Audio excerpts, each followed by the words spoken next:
Baik, jadi sekarang kita akan belajar mengenai kerajaan-kerajaan Hindu-Buddha yang ada di Indonesia.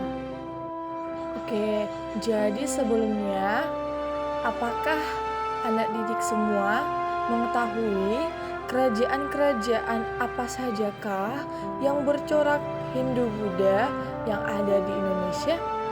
Jadi, kerajaan Hindu yang pertama yang ada di Indonesia itu adalah Kerajaan Kutai.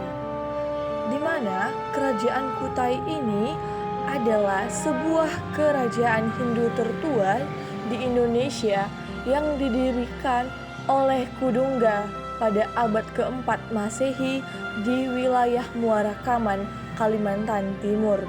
Kerajaan ini dikenal dari prasasti Yupa yang ditemukan di hulu Sungai Mahakam, yaitu prasasti Yupa berisi tentang sumpah Raja Mulawarman kepada dewa-dewa Hindu sebagai ucapan syukur atas keberhasilan pemerintahannya.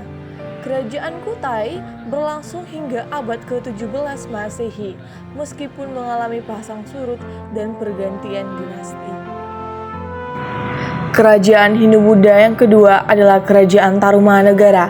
Kerajaan Tarumanegara adalah kerajaan Hindu pertama di Pulau Jawa yang didirikan oleh Jaya Singawarman pada abad keempat Masehi di wilayah Jawa Barat. Kerajaan ini dikenal dari prasasti Cariteun, sebuah tugu dan kebun kopi, pasir awi, jambu, Muara Cianten, dan Cidagang Hiang yang terbesar di sungai sekitar Sungai Citarum dan Teluk Jakarta.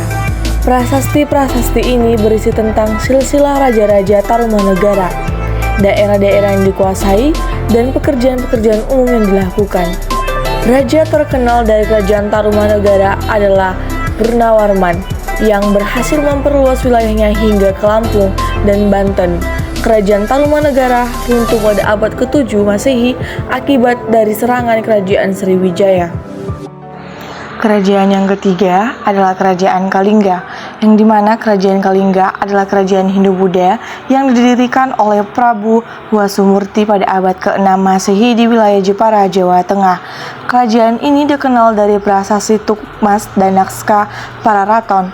Prasasti Tukmas berisi tentang perintah raja untuk menghormati Brahmana atau kaum pendeta Hindu dan biksu pendeta Buddha. Naskah Pararaton menyebutkan bahwa kerajaan Kalingga dipimpin oleh Ratu Sima yang terkenal dengan hukum mati bagi pencuri. Kerajaan Kalingga runtuh pada abad ke-7 Masehi akibat dari pemberontakan Sanjaya yang kemudian mendirikan Kerajaan Mataram kuno. Kerajaan yang keempat adalah Kerajaan Sriwijaya. Kerajaan Sriwijaya adalah kerajaan maritim dan pusat penyebaran agama Buddha terbesar di Asia Tenggara yang didirikan oleh Dapunta Haing Sri Jayanasa pada abad ke-7 Masehi di wilayah Palembang, Sumatera Selatan. Kerajaan ini dikenal dari sebuah prasasti yaitu Kedukan Bukit, Talang Tuo, Kota Kapur, Karang Brahi, Palas Pasembah, dan naskah-naskah dari India, Tiongkok, dan Arab. Prasasti-prasasti ini berisi tentang ekspedisi militer Dapunta Haing untuk menaklukkan wilayah-wilayah di Sumatera, Jawa, Kalimantan, dan Semenanjung Malaya. Naskah-naskah dari India, Tiongkok, dan Arab menyebutkan bahwa Kerajaan Sriwijaya merupakan yang kaya, makmur, dan berbudaya tinggi.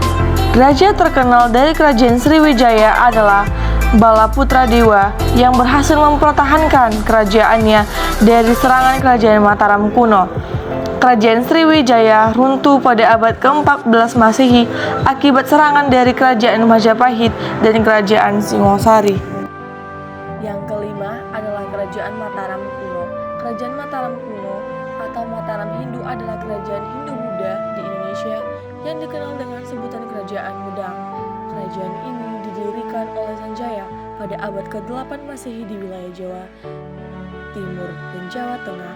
Kerajaan ini dikenal dari prasasti Canggal, prasasti Kalasan, prasasti Sojomerto, prasasti Wanua Tengah Tiga, dan naskah Nagara Kertagama.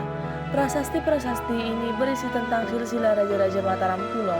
pembangunan candi-candi Hindu dan Buddha, serta peperangan dengan kerajaan-kerajaan lain.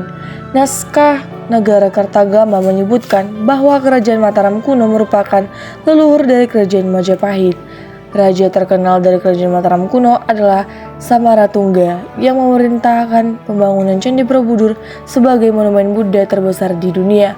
Kerajaan Mataram kuno runtuh pada abad ke-10 Masehi akibat serangan dari Kerajaan Sriwijaya dan bencana alam.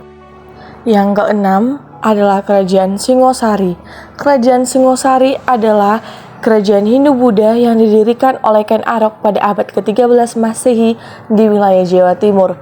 Kerajaan ini dikenal dari prasasti Pararaton, Negara Kartagama, dan naskah-naskah dari Tiongkok dan Mongol.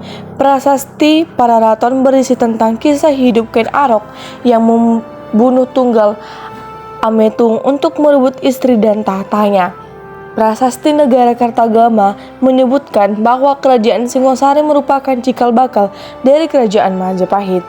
Naskah-naskah dari Tiongkok dan Mongol menyebutkan bahwa Kerajaan Singosari merupakan kerajaan yang kuat, berani, dan beradab.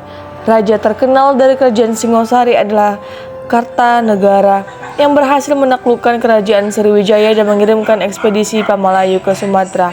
Kerajaan Singosari runtuh pada tahun 1292 Masehi akibat pemberontakan Jayakarta yang dibantu oleh pasukan Mongol.